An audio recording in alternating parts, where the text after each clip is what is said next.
For many, this is their first sight of the fortress, a 3,000-meter peak in the Kananaskis Range. The team have been waiting for just the right snow conditions for weeks. Then 2 days ago, they got a call to say now is the time. For the next few days, the avalanche risk here will be at its highest. We had about 45 centimeters of snow fall this past week, and we're heading into another warm-up cycle here. You know, pretty concerned about the hazard. I think we'll see a lot of activity in the next couple of days. Okay, so you see those two trails? I think that might be a good place for scan location. Over the next 2 days, the team will be surveying the mountain. One of the things that's really interesting is the snow so much colder at the top than lower down the mountain. That affects how fast it moves.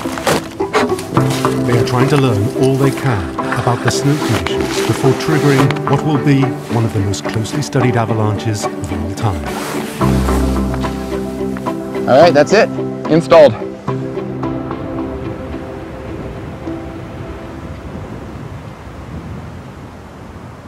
This experiment has 3 key aims.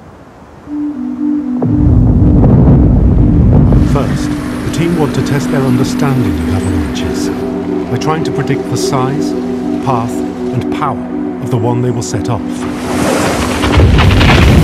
Second, by studying that avalanche, they want to learn more about how they work, why they start, and how they do so much damage.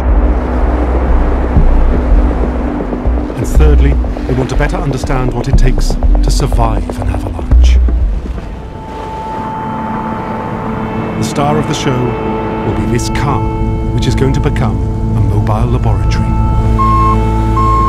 It will be rigged with sensors and dropped into the surging heart of the avalanche. What we're able to do in this experiment is to put sensors directly in the way of the flow. So that's very exciting. We're going to experience the accelerations and the tumbling and the violent forces that are happening inside the flow itself. If it all works, the scientists will come away with valuable new information that could help save lives.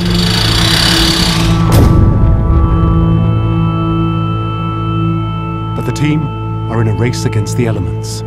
Above them, Fortress's steep slopes are covered in fresh snow. If it slides down the mountain before the equipment is rigged, the experiment will fail.